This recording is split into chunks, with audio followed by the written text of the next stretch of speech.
네, 안녕하세요. 테슬라 투자로 은퇴하기 아트라운TV입니다. 오늘 마감 현황을 보면 테슬라와 나스닥 모두 의미 있었던 날이었다라고 말씀을 드릴 수 있을 것 같습니다.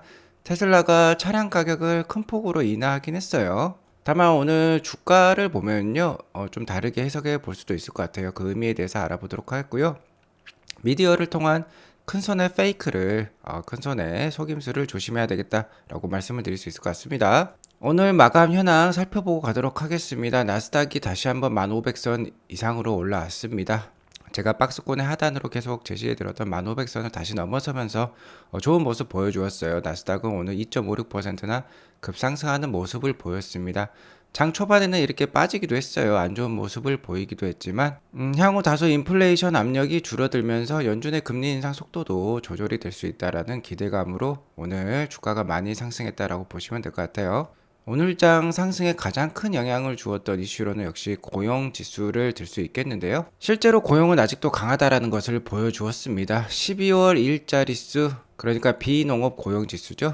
이게 22만 3천 건이 증가를 하면서 전망치였던 20만 개보다도 높았어요. 이러면 이제 주가가 빠질만 했는데 일단은 11월 전월이었던 12월 달 대비해서는 좀 낮게는 나왔습니다. 하지만 역시 중요한 부분은요, 임금 상승률이었어요. 자, 지속해서 임금 상승률이 높다는 거는 고인플레이션을 뜻하기도 합니다. 하지만 지난 12월 달에 시간당 평균 임금 상승률은 전월 대비 0.3% 증가, 전년 동월 대비 4.6% 증가하면서 전망치를 모두 하회를 했습니다. 예상보다 임금 상승률이 낮게 나왔다는 거고요. 자, 이러한 임금 상승률은 2021년 여름 이후 가장 낮은 수준의 상승률이라고 볼 수 있어요. 지금 완연하게 임금 상승률이 낮아지고 있다는 신호가 나오면서 오늘 주가는 크게 반등을 했다라고 볼 수 있을 것 같고요. 또한 이러한 고용 지수 때문이지 10년물 국채금리 역시 크게 오늘 하락을 했습니다. 그러면서 나스닥이 크게 상승을 했고요.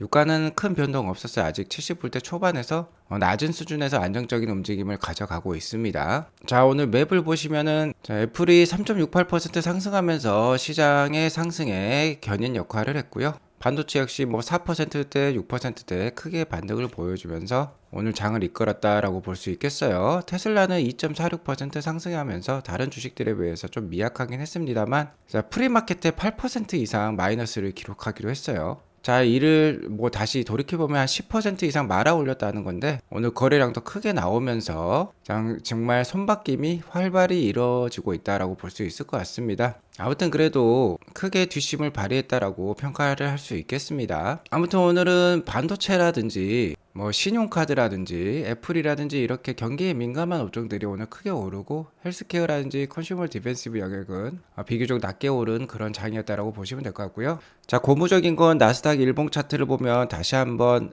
11,230에서 1,500에 박스권으로 들어섰다는 겁니다. 나스닥이 지난해 연말에 121선 돌파를 세 차례나 시도를 했지만 불발이 되면서 약세 흐름을 보여주었고요. 다만 만선대 초반에서는 만포인트 초반에서는 한 번, 두 번, 세 번, 네 번 연속 이렇게 지지를 보여주면서 어느 정도 강력한 지지 라인을 형성하고 있다는 것을 보여주고 있습니다.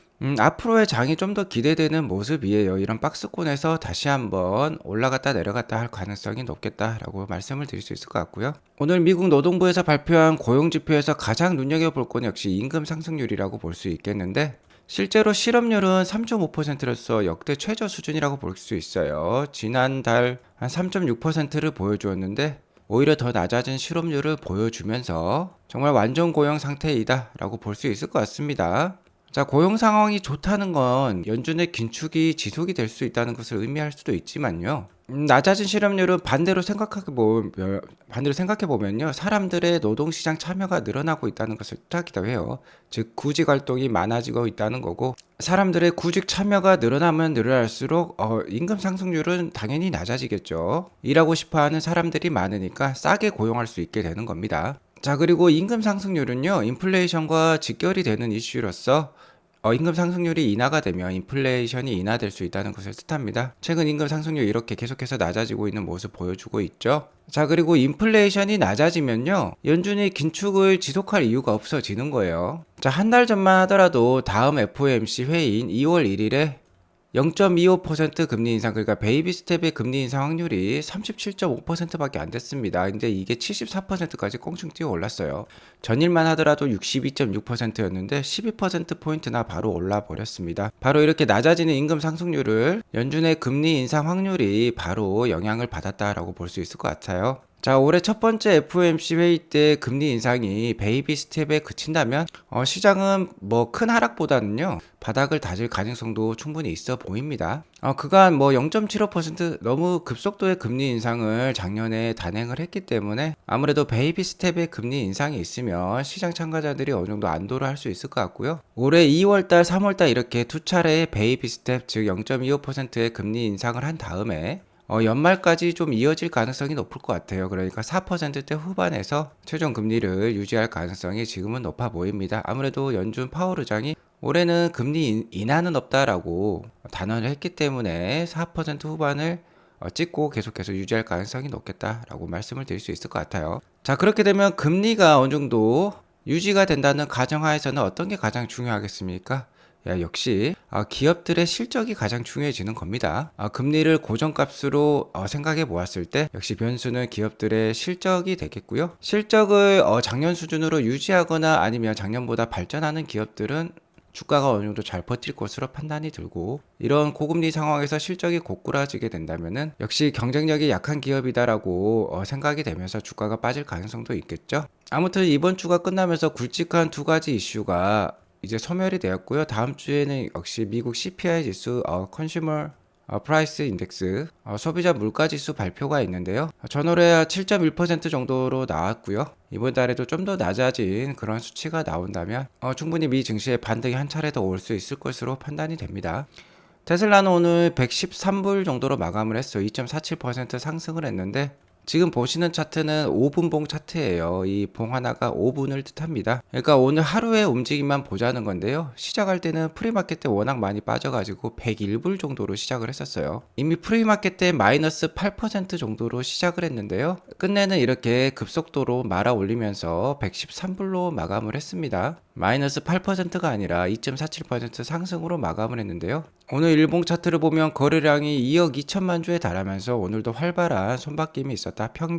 평소 거래량이 한 3배 정도 더 거래량이 터졌다라고 볼 수 있을 것 같고, 이러한 거래량과 이 하루 안에 이 하루 내 변동성을 보면요, 큰 손들의 페이크, 그러니까 속임수를 조심해야겠다는 생각을 한 번 더 하게 돼요. 자, 프리마켓 때 이렇게 크게 빠뜨려 놓으면 패닉 상태에 빠진 사람들이 개인 투자자들이 손절을 하는 경우가 많고, 이 손절한 물량들을 큰 손들이 점차 이렇게 가격을 올리면서 계속해서 차분히 매수해 나가는 것이죠. 2억 2천만 주나 오늘 하루 거래가 되었으니까 손바뀜이 상당했겠다라고 말씀을 드릴 수 있을 것 같습니다. 오늘 프리마켓 때 이렇게 가격이 많이 빠진 이유는요, 테슬라가 아시아 시장의 가격 인하를 단행을 했기 때문인데 정말 대폭 가격 인하가 있었어요. 기가 상하이 생산의 전 모델이 6에서 13% 정도 대폭 가격 인하를 했습니다. 이미 기가 상하이 홈페이지에는 이렇게 인하된 가격이 이미 표시가 되어 있고요. 이를 그래프로 살펴보자면 그간에 단행했던 가격 인상을 모두 다시 되돌렸다라고 볼 수 있을 것 같습니다. 가격이 거의 1년 반 수준으로 내려왔어요. 거의 최저 가격까지 내려왔다라고 볼 수 있을 것 같습니다. 자, 올해 1월 들어서 이렇게 가격 인하가 되면서 이렇게 급속도로 낮아지는 기울기 우리가 확인할 수 있고요. 저는 테슬라의 가격 정책을 보면 횟집 메뉴판이 떠오르는데요. 횟집 메뉴판을 보면 가장 고급 5종 같은 경우는 시가로 적혀 있는 경우가 많습니다. 감성돔 역시 뭐 고급 5종에 속하면서 시가라고 많이들 적혀 있죠. 그리고 광어, 우럭, 농어에 비해서 또 고급 5종으로 취급되는 도미 역시 보면은 이런 보통 5종에 비해 2배 정도의 가격을 형성하고 있다는 것을 볼 수 있는데요. 테슬라의 이런 유동적인 가격 정책을 보면 테슬라 역시 이런 고급 5종과 같은 시가를 형성하고 있다고 볼 수 있을 것 같고, 시가로 가격을 매길 수 있다는 거는요, 어느 정도 마진을 확보할 수 있다는 거고, 시장 내의 고급 브랜드로 인식이 되고 있다는 것을 뜻하기도 합니다. 자, 이러한 가격 인하는 중국 내수 시장에서 BYD랑 한판 붙어보자는 뜻으로 이렇게 우리가 해석을 해볼 수 있을 것 같아요. 지난 테슬라 기가 상하이의 중국 내수 판매량은 48,000대 정도가 되었는데요. 최근 6개월 매 분기 마지막 달을 비교를 했을 때 가장 낮은 판매량을 기록을 했습니다. 자, 2022년만 보면 3월 달에 65,000대, 6월 달에 78,000대, 9월 달에도 7만 7천 대 정도를 판매했는데 이번 12월 달에 4만 8천 대가 판매가 되면서 중국 내수 판매가 많이 줄었는데요. 실제로 BYD는 중국 내수 판매량을 상당폭 이렇게 늘리면서 테슬라와의 갭을 벌리고 있는 상황이에요.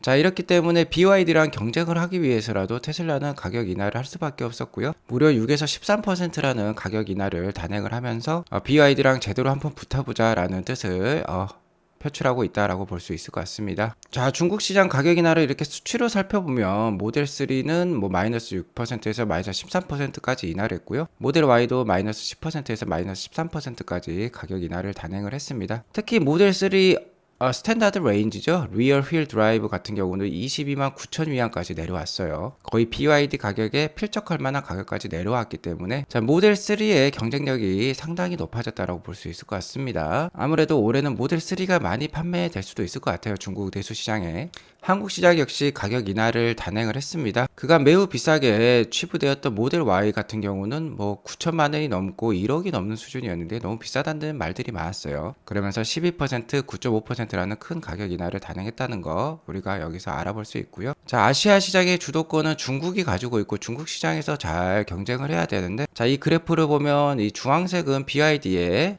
중국 내수시장 배터리 EV 분기별 판매량이고요. 녹색은 테슬라입니다. 근데 테슬라는 이렇게 정체되어 있는 모습인데 BYD는 급속도로 상승을 하고 있어요.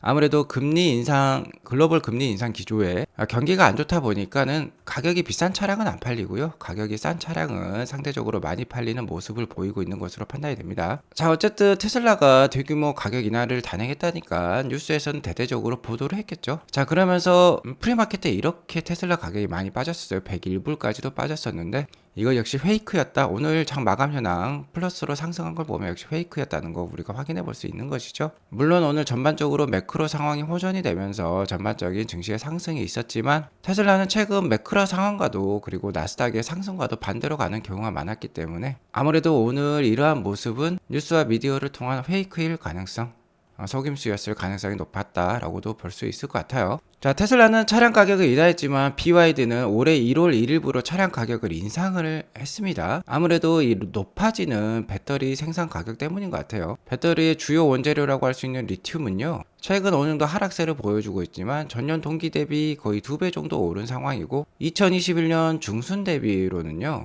거의 5배나 상승한 상황이에요. 자, BYD 역시 전기차 판매를 통해서 수익을 내기 상당히 어려운 상황에 있는 것으로 알고 있습니다. 그렇기 때문에 자, 어쩔 수 없이 가격 인상을 단행했겠다라고 볼 수 있을 것 같고 그 가격 인상 폭은 한 우리 돈 한 40만 원에서 한 100만 원 정도에 이르는 것 같아요. 자, 대당 가격 인상률을 뜻합니다. 테슬라는 가격을 인하하고 BYD는 가격을 인상하면서 거의 이제 BYD랑 테슬라의 가격이 유사해졌어요. BYD의 준중형 전기차 세단이라고 할 수 있는 C 스탠다드 레인지 같은 경우는요, 현재 차량 판매 가격이 23만 위안까지 정도 올라왔습니다. 여기 보시면 그렇게 가격이 있고요. 테슬라 모델 3 스탠다드 레인지가 약 22만 9,900위안까지 가격을 내리면서 거의 이제 BYD 이 차량과 가격이 똑같아졌어요. 자, 그러면은 뭐 기술력으로 보나 브랜드로 보나 BYD보다는 테슬라 모델 3를 선택할 가능성도 상당히 높아졌겠다라고 볼 수 있겠습니다. 이제 제대로 된 치킨 게임에 한번 들어가 보자는 거죠. 참고로 여기 레인지가 나오고 있는데 BYD의 주행 가능 거리가 상당히 높은 것으로 지금 나오고 있는데요. 이는 뭐 WLTP 기준으로서 실제 주행거리는 이것보다 훨씬 낮다라고 보시면 돼요. 여기서 한 20%에서 30%는 깎아내려야 될 것 같습니다. 아무튼 뭐 비슷한 사양에 비슷한 성능을 내는 차라면 그리고 같은 가격이라면 BYD보다는 아마 테슬라를 선택할 가능성이 높을 것 같습니다. 어쨌든 하지만요, 이러한 가격 인하는 테슬라의 가격 인하는요 좀 임시 방편이라고 말씀을 드릴 수도 있을 것 같아요. 최근에 이런 BYD랑 테슬라의 중국 내수 시장에서 점유율 격차를 보니까요, 아무래도 하루빨리 3만 불 이하의 모델 2라고 하나요? 뭐 이러한 차량이 나와야 될 것으로 판단이 됩니다. 자, 이러한 경쟁의 심화가요, 테슬라의 신차 개발을 빨리 불러온다는 거예요. 자, 20만 위안, 우리 돈 3,700만 원 이하, 뭐 미국 달러 기준 3만 불 이하의 차량의 개발이 하루빨리 필요할 것 같고요. 아무래도 이러한 차량, 저가 테슬라의 전기차 같은 경우는 2024년에 어느 정도 윤곽이 드러나면 25년이나 26년에 아무래도 양산에 들어가지 않을까 그렇게 기대를 하고 있고요. 그 전까지는 어느 정도 이런 매크로 경기 상황과 경쟁자들의 상황을 봐가면서 융통성 있는 가격 정책을 취할 것으로 테슬라는 취할 것으로 판단이 됩니다. 그리고 계속해서 캐파를 늘려가면서 규모의 경제를 일으킬 수 있겠죠. 그러면 원가 경쟁력을 바탕으로 충분히 마진을 남길 수 있을 것으로 또 판단이 들어요. 아시다시피 작년에 테슬라 판가는 어마무시했습니다. 중국산 차량의 가격의 이 그래프를 보더라도 잘 알 수 있죠. 작년에 이런 모습을 보여주었는데 작년 한 4, 5월 달에 거의 최대 피크 가격을 보였다라고 볼 수 있겠어요. 자, 글로벌 전반적으로도 작년은 테슬라의 차량 가격에 피크를 쳤던 한 해라고 볼 수 있겠는데 그렇게 비싼 가격에도 불구하고 테슬라는요 글로벌적으로 40%의 딜리버리 성장을 작년에 이룩을 했고 미국에서는 무려 56.4%라는 판매량 성장이 있었습니다. 하지만 반면에 다른 카메이커들 같은 경우는 거의 대부분 마이너스를 기록을 했어요. 글로벌적으로도 보면 일본 브랜드는 상당히 약했습니다. 혼다랑 닛산 같은 경우도 20에서 30%라는 판매량 하락률을 보여주었고요. 대부분 작년에 전년 대비 판매량 하락률을 보인 가운데 현대랑 GM만 1%에서 2.5% 정도 상승이 있었고 미국 시장은 테슬라랑 벤츠를 제외하고는 대부분 또 마이너스의 인도량 상승률을 기록을 했습니다. 그리고 인도량, 그러니까 판매량이 두 자릿수 상승률은요 테슬라밖에 없었어요. 미국 시장 56%, 글로벌 시장 40%. 물론 BYD는 여기에 제외되었습니다. BYD는 중국 내수에만 집중하는, 아직까지는 중국 내수에만 집중하는 회사이기 때문에 글로벌 경쟁자라고는 지금 볼 수 없는 상황이죠. 테슬라의 이런 최근의 가격 인하를 보면 이러한 마켓쉐어를 최대한 유지하고 이러한 판매량 성장률을 최대한 유지하려는 전략으로 판단이 되고요. 여기에 더불어서 올해는 사이버 트럭도 이제 발표가 될 예정이죠. 어제 뉴스에 따르면요. 기가 텍사스에서 이러한 차량이 발견이 되었는데 여기 보시면 IDRA라고 적혀 있고 정말 큰 이렇게 패키지가 있는데 자, 이게 바로 9,000톤에 달하는 사이버 트럭 생산용 기가 프레스 부품이 되겠습니다. 계속해서 테슬라의 기가 텍사스는 사이버 트럭 생산을 위해서 착실하게 준비 중에 있고요. 빠르면 올해 1분기라도 사이버 트럭의 제한된 생산이 시작할 수도 있다는 보고가 있긴 한데요. 사이버 트럭의 대량 양산은 올해 연말에나 가능할 것으로 그래도 예상이 들어요. 또한 작년 12월 달 한 달 전이죠. 66대 코카 제조 로봇이 또 텍사스 기가 팩토리에 이렇게 도착해서 설치가 되고 있습니다. 아무래도 이 설비 역시 사이버 트럭 대량 생산을 위한 차체 조립 라인에 들어갈 것으로 판단이 되고요. 올해 사이버 트럭의 대량 생산이 들어간다면 내년 실적은 정말로 탁월할 것이에요. 그러니까 좀 더 장기적인 안목으로 테슬라 투자를 이어나가시면 좋을 것 같고요. 테슬라의 지난 4분기 실적 발표는 올해 1월 25일에 있습니다. 얼마 안 남았는데요. 굉장히 빠른 시기에 실적 발표를 하는 게 좀 아쉽다라고 저는 생각을 합니다. 4분기 실적은 올해 2월달, 3월달 해도 될 수도 있을 것 같은데요. 테슬라는 빨리 실적 발표하는 경향이 있어요. 자, 왜 그러냐면 테슬라가 다른 경쟁사 대비 월등한 실적을 작년에도 만들어냈습니다. 미국 시장만 보더라도 다른 경쟁사들이 모두 후퇴할 때 테슬라만 크게 전진을 했어요. 그런데 이러한 경쟁사들 대비해서 실적을 빨리 발표하기 때문에 아무래도 월가 예상치 대비로만 비교 평가가 되기 때문에 예상치를 만족을 못하게 되면 주가가 많이 빠지고요. 그리고 워낙 월가 예상치가 비교적 높았기 때문에 안 좋게 좋은 실적을 발표하더라도 안 좋은 평가를 받을 때가 많았습니다. 하지만 이렇게 경쟁사들이 안 좋은 실적을 앞다투어 발표하고 나중에 테슬라가 실적 발표해서 경쟁사의 실적과 비교가 된다면 실적 발표율에 크게 주가가 상승할 수도 있기 때문에 좀 아쉽다라고 제가 말씀을 드리는 거고요. 아무튼 지난 4분기 실적은 인도량이 월가 예상치 대비는 낮게 나왔지만 역대 최대 인도량 판매량을 보였기 때문에 역대 최대 실적이 기대가 되는 상황이고 올해 1분기에도 이렇게 많은 호재 사항들이 기다리고 있습니다. 제가 어제 방송 때 테슬라의 ESS 사업도 잘 발전하고 있다. 메가팩에서 올해 주당 0.5불에서 0.6불까지의 순이익을 만들어낼 것이다 라고 얘기를 드렸고 1분기 안에 자사주 매입이 결정이 될 수도 있을 것 같아요. 3월 달에 인베스터 데이가 열린다고 얘기를 했기 때문에 그때 어느 정도 윤곽이 드러나지 않을까도 싶습니다. 그렇게 되면 주가의 반등이 1분기에도 충분히 일어날 수 있어요. 그래서 무엇보다도 올해 이미 주가가 많이 싸는 게 최대 호재라고 볼 수 있겠고 올해는 작년과 좀 다른 모습이었으면 좋겠습니다. 이미 주가가 많이 싸졌기 때문에 이러한 호재들이 발표가 나오면 주가 상승으로 이어졌으면 싶고요. 작년에는 AI 데이니 기가 텍사스니 기가 오스틴이니 신공장이 론칭을 했음에도 불구하고 주가가 크게 빠졌기 때문에 좀 안타까웠고, 올해는 이러한 호재들이 잘 반영이 되었으면 좋겠습니다. 그래도 그렇기 때문에 한두 차례 추세적 반등이 충분히 있을 것으로 생각이 들어요. 자, 올해는 어느 정도 희망을 가져가시면서 주식 투자 잘 이어나가시면 좋을 것 같습니다. 오늘 이것으로 방송을 마치겠고요. 즐거운 주말 되시기 바라겠습니다. 감사합니다.